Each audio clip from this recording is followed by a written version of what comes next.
Hi, my name's Sally Fincher. I'm one of the leaders of the working group to Capturing and Characterising Notional Machines.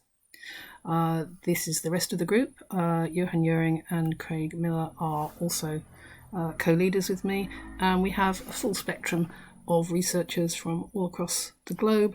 And we're very fortunate to have Ben de Boulay as a member who originally defined the idea of a notional machine. What is a notional machine? Here's a picture of one. A notional machine is a pedagogic device to help the understanding. So it's something that is created specifically by a teacher for a learner. And normally they're produced in two ways, although there's other ways you can think about it. One is an analogy, a story, a description, a metaphor.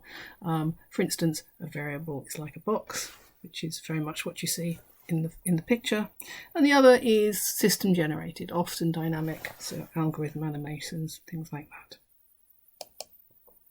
We've got 5 areas of work. We're going to do a literature survey. That's the research literature. We're going to try and capture NMs and notional machines sort of from practice, interviewing teachers, and from close to practice publications, blog posts, textbooks, things like that. We're going to bring these together into a collection, and from that we're going to try and identify dimensions, how we might characterise them, and we're going to investigate the possibility that these might be a signature pedagogy. And I'll touch on all of these in the next few minutes. So the literature review, we've got that underway. It's quite a big beast. You don't want to leave it till the end. So we're nearly at the end of the first piece. We've identified about 350 papers and a handful of MSc PhD theses that are crucial to the area. Mostly we use the term notional machine. There is a few bits of literature that use notational. We think they're probably just mistakes. And then there's a smaller section that use the term conceptual machine. And so we've extracted all of those. We've defined an extraction sheet, we've worked through them, and we're looking to answer the questions: how in these papers are notional machines defined, how are they discussed, and in which context are they used?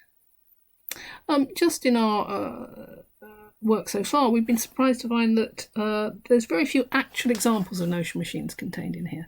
They're more discussed sort of theoretically or conceptually. So that's ongoing work, but it's proceeding well. We've also defined a methodology for collecting notional machines, and this is from other teachers, and this will be part of our work that we will produce at the end. So we've got an interview protocol and a script, which tries to emphasise real practice. We don't want stuff that people think they might do or think might work well. We want stuff that they've actually done. And so we include prompts for eliciting contextual detail, stuff that allows the teacher to talk about what they use it for and where. And we have some principles. We record all our interviews, transcribe them, and the primary data we take from this are the quotes and the materials, and then we make sure our interpretations are distinguished from the data, so that you can tell what's them and what's us. We should use this methodology. We're going to collect a load of rich examples sort of in the wild from teachers. I mean, inevitably they're people we know, but inevitably that means they're going to be distributed across types of institution and countries. And so that will form the core of our collection. As well as collecting these sort of naturally occurring notional machines, we have also explored some work in 2 other areas, and this is ongoing and partial, but it's quite interesting. Firstly, we mind our own practice, and here we developed a set of representations, mostly textual, and it helped us very much to think of other teachers as our audience. So how would we describe, what would we describe, how much could we leave to someone else's expertise? And that's been an interesting exploration.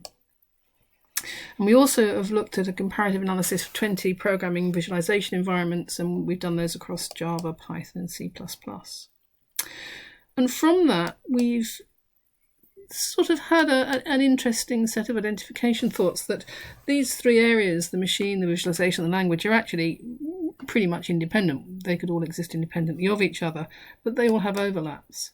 And that the intersection of language and visualization is where most of the visualization stuff happens at the moment. But that actually work there, notional machines here between language and machine, might be of more use to novices. Thinking this might not simply be a novice endeavour, it's also interesting to think that this intersection in the middle might be of use to expert behaviour and certainly expert debugging. And that's something we hope to get to. Finding dimensions on which we can characterise and arrange notional machines is crucial. We don't just want to present a bag of stuff and say, here it is, put your hand in and take out whatever you want from this assortment. We want to try and find a way that we can put these together meaningfully that helps people locate what they need. It's easy just to arrange them by, let's for instance say size. You could say this one's more advanced, this one's less advanced, but that's not much use. And arranging them by alphabetically may make even less sense. And this is difficult and ongoing work, but we hope we're going to get something useful and meaningful. Finally, taking all this together, Lee Schulman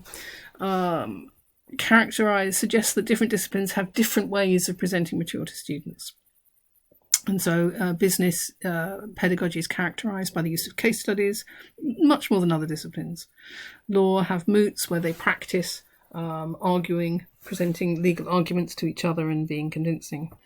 Medicine has problem-based learning because what medics have to do when they go out and practice is they are given a case and they're told to diagnose it, and that's precisely problem-based learning. And so they've taken that back into their pedagogy to prepare students for diagnosis. And it's possible that notional machines are, or perhaps we don't want to have them bear too much weight, or perhaps a constituent part of a computing signature pedagogy. And this might be a bit of a stretch goal, but we hope that we might be able to address some of that too. So those are the 5 areas we're working in. We're working in all of them at the moment. We are going to work every day all together during the Literacy Week. So we hope to make progress on all of them, and I hope that you will read the report when it's finished. Thank you very much for listening.